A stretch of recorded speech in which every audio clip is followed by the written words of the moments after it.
নমস্কার, প্রথমেই দেখে নেব আজকের সংবাদ শিরোনাম। দিলীপকে মমতা কি উপহার পাঠালেন? হলুদ খামে একটি চিঠিও। মালদহে ঘটছাড়াদের সঙ্গে দেখা রাজ্যপালের, আসল ঘটনা চাপা দেওয়ার অভিযোগে বিক্ষোভ স্থানীয়দের। দিলীপের বিয়ের দিনই বৈঠকে বিজেপি, নেওয়া হলো বড় সিদ্ধান্ত। হারোয়াই অভিযান এসটিএফ এর, কলকাতায় পাচারের আগে বিপুল অস্ত্র কার্তুজ উদ্ধার, গ্রেপ্তার 4। গুলি খেতেও প্রস্তুত, নবান্ন অভিযান হবেই, বৈঠক ব্যর্থ হতেই হুঁশিয়ারি চাকরি প্রার্থী চাকরিহারাদের। বিস্তারিত খবরে যাওয়ার আগে ভিডিওটিতে লাইক দিয়ে চ্যানেলটি সাবস্ক্রাইব করুন। বিজেপির প্রাক্তন রাজ্য সভাপতি দিলীপ ঘোষের বিয়ের দিন উপহার পাঠালেন মুখ্যমন্ত্রী মমতা বন্দ্যোপাধ্যায়। ফলে তোরা রাজ্য সরকারের লোগো লাগানো হলুদ খাম নিয়ে আসেন মুখ্যমন্ত্রীর প্রতিনিধিরা। দিলীপের হাতে তুলে দেওয়া হয় এই উপহার। রাজনীতির ময়দানে মমতার সঙ্গে অনেক মতবিরোধ থাকলেও সেজন্য পালন করেছেন মুখ্যমন্ত্রী। দিলীপের নিউটাউনের বাড়িতে শুভেচ্ছা বার্তাও পাঠান মমতা। চিঠিতে লেখা ছিল, রিঙ্কু মজুমদারের সঙ্গে আপনার বিবাহ বন্ধনে কথা জেনে আনন্দিত হলাম। জীবনের নতুন অধ্যায় সূচনায় রিঙ্কু দেবীও আপনাকে আমার অনেক শুভেচ্ছা অভিনন্দন। ঈশ্বরের কাছে প্রার্থনা করি আপনাদের যৌথ জীবন সুখের হোক। কাল খবরটি প্রকাশ্যে আসতে দিলীপের বিয়ে ঘিরে রাজ্য রাজনীতিতে তোলপাড় পড়ে গেছে। ষাট পেরিয়ে বিয়ের পিড়িতে বসায় সকলে অবাক হয়েছেন ঠিকই, তবে খুশিতে শুভেচ্ছার বন্যা বইয়ে দেন বিরোধী দলের নেতা নেত্রীরাও। ষাটোর্ধ্ব দিলীপের বিয়ের ফুল ফোটায় বেজায় খুশি নেটিজেনরাও।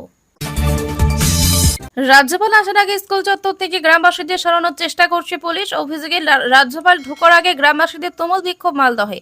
শয়ে শয়ে মহিলা পুরুষ হাজির হন এদিন। তাদের একটাই বক্তব্য, কোথায় যাবে হিন্দুরা? কতদিন অত্যাচার সহ্য করতে হবে? বিক্ষোভের আঁচ নেভেনি একটুও।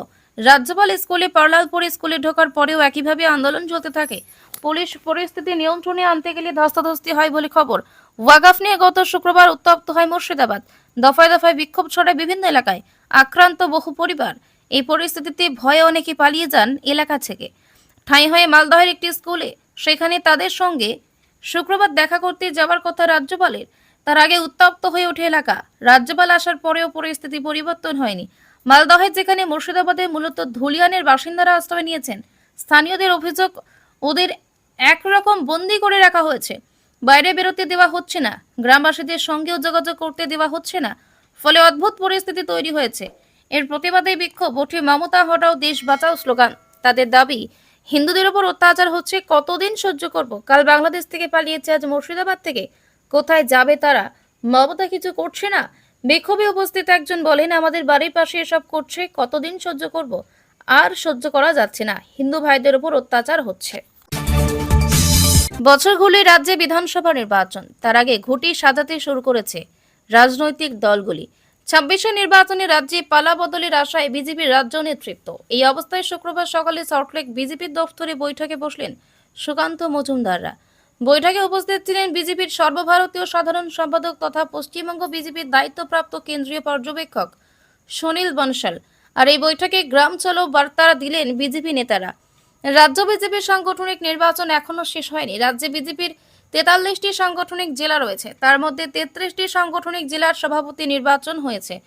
এখনো 10টি সাংগঠনিক জেলার সভাপতি নির্বাচন বাকি। এর পাশাপাশি রাজ্য সভাপতি পদে সুকান্ত মজুমদারই থাকবেন, নাকি অন্য কেউ এই পদে বসবেন তা এখনো ঠিক হয়নি। এই পরিস্থিতিতে এদিনের বৈঠক হলো। বৈঠকে সুকান্ত ছাড়া যুব মোর্চার সভাপতি ও মহিলা মোর্চার সভানেত্রী উপস্থিত ছিলেন দলের রাজ্য সম্পাদকের এবং দায়িত্বপ্রাপ্ত পদাধিকারীরা। 33টি সাংগঠনিক জেলার নতুন সভাপতিরাও এদিনের বৈঠকে উপস্থিত ছিলেন। আর যে জেলাগুলোতে এখনো নির্বাচন বাকি, সেই জেলাগুলির বর্তমান সভাপতিদের দেখা গেল এদিন। জানা গিয়েছে, বিধানসভা নির্বাচনের আগে গ্রামগঞ্জের ভোটে আরো নজর দিতে চায় গেরুয়া শিবির। তাই নেতাদের গ্রামমুখী করতে উদ্যোগী হয়েছেন সুকান্তরা। বাম আমলে দেখা গিয়েছে, গ্রামের ভোটারদের ভোটই প্রধান শক্তি ছিল বামেদের।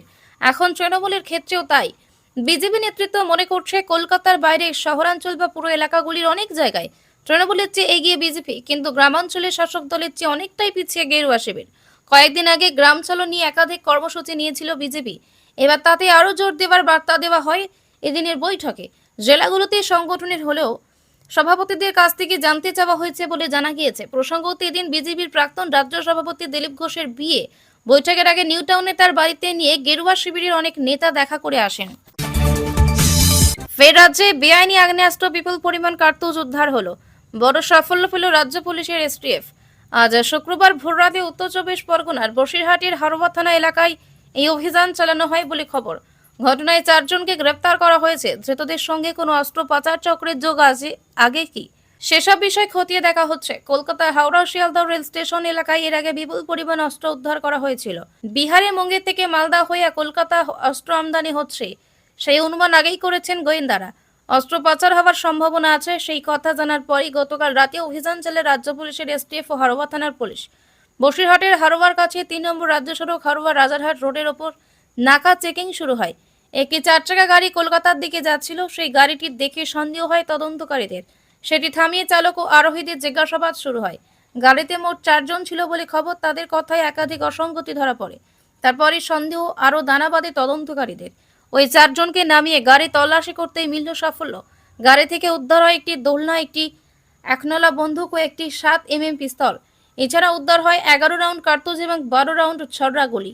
এরপরই ওই 4 জনকে গ্রেপ্তার করা হয়। ধৃতরা হলো আমিরুল মণ্ডল, হাবিল মোল্লা, আবু সাইদ গাজী, গিয়াসউদ্দিন গাজী। ধৃতদের প্রত্যেকের বাড়ি গোপালপুর গ্রাম পঞ্চায়েতের পুকুরিয়া গ্রামে। এই অস্ত্র কলকাতায় নিয়ে যাওয়া হচ্ছিল বলে খবর। ধৃতদের আজ বসিরহাট মহকুমা আদালতে তোলা হয়। 14 দিনের জন্য এসটিএফ হেফাজতে রাখার আবেদন জানানো হয়েছে। রাজ্যের বিভিন্ন জায়গায় গত কয়েক মাস ধরে একাধিক বেআইনি অস্ত্র উদ্ধার হয়েছে। হাওড়া ও শিয়ালদহ স্টেশনে গত কয়েক মাসে একাধিক অস্ত্র উদ্ধার হয়েছে। বাইরের রাজ্য থেকে কলকাতায় অস্ত্র ঢুকছে। প্রাথমিকভাবে এই কথা অনুমান করা হচ্ছে, কিন্তু কি কারণে এত অস্ত্র বাংলায় আসছে? কোনো নাশকতার ছক কি আছে? সেই প্রশ্ন বারবার উস্কে যাচ্ছে। এদিন উদ্ধার হওয়া অস্ত্র কি কারণে কলকাতা নিয়ে যাওয়া হচ্ছিল সেসব তথ্য জানার চেষ্টা চালাচ্ছেন তদন্তকারীরা। আগামী বছর রাজ্যে বিধানসভা ভোট, তার আগে কি বেআইনি অস্ত্র ঢুকিয়ে কোনো নাশকতার ছক চলছে? নবান্ন অভিযান নিয়ে হাওড়া সিটি পুলিশের সঙ্গে পশ্চিমবঙ্গ বঞ্চিত চাকরি প্রার্থী, চাকরিজীবী ও চাকরিহারা ঐক্যমঞ্চের বৈঠক ভেস্তে গেল। শুক্রবার শিবপুর পুলিশ লাইনে হাওড়ার পুলিশ কমিশনারের সাথে তাদের দীর্ঘক্ষণ বৈঠক চলে। এরপর শিবপুর থানায় বৈঠক হয়। বৈঠক শেষে আন্দোলনকারীরা বলেন, নবান্ন অভিযান হচ্ছেই, তাতে গলি খেতেও প্রস্তুত তারা। দীর্ঘদিন ধরে তারা বঞ্চিত। মুখ্যমন্ত্রীর সাথে তারা দেখা করতে চেয়েছিলেন, কিন্তু সেই প্রতিশ্রুতি পাওয়া যায়নি।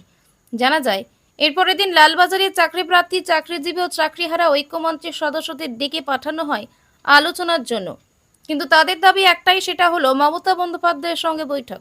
সেই দাবি না মানলে নিজেদের সিদ্ধান্তে অনড় থাকবেন তারা, এমনটাই জানান সংগঠনের অন্যতম সদস্য আশিস খামরুই। শিবপুর থানা থেকে বেরিয়ে তারা এদিন লালবাজারের উদ্দেশ্যে রওনা দেন। আন্দোলনকারীরা বলেন, শিক্ষিত সমাজের উপর আবারও লাঠি পড়বে, আবারও গুলি চলবে। রাজনৈতিক, অরাজনৈতিক, বুদ্ধিজীবী সহ সমাজের সর্বস্তরের মানুষকে দলীয় পতাকা ছাড়া আমরা আহ্বান করেছি। বঞ্চিত চাকরি প্রার্থীদের পাশে যাতে সবাই দাঁড়ায়, এইটুকু আমরা আশা রাখছি। লালবাজারে শেষ দফা আলোচনা হবে, তারপর আর আলোচনার জায়গা নেই। আমাদের অনেক টাকা খরচ করে এখানে আসতে হয়েছে একই কথা শোনাবার জন্য। বাড়ি বাড়ি না ডাকলেই পারতেন বলেও ক্ষোভ উগরে দেন ঐক্যমঞ্চের সদস্যরা। বলে রাখা প্রয়োজন, একদিকে চাকরির দাবিতে দীর্ঘ আন্দোলন চলছে, অন্যদিকে সুপ্রিম কোর্টের নির্দেশে চাকরি গিয়েছে 26,000 শিক্ষক শিক্ষিকার। জানিয়ে ক্ষোভ ব্যাপক আকার নিয়েছে। আর সেই ক্ষোভ থেকেই তৈরি হয়েছে চাকরি প্রার্থী, চাকরিজীবী ও চাকরিহারা ঐক্যমঞ্চ। আর এই মঞ্চের তরফে গত কয়েকদিন আগে নবান্ন অভিযানের ডাক নেওয়া হয়। আর সেই অভিযানকে ইতিমধ্যে সমর্থন করেছে বিজেপি। এই প্রসঙ্গে গত কয়েকদিন আগে সুকান্ত মজুমদার জানিয়েছিলেন, এই অভিযানে তাদের সমর্থন আছে। আগামী দিনে তারাও নবান্ন অভিযান করবেন বলে হুঁশিয়ারি দেন।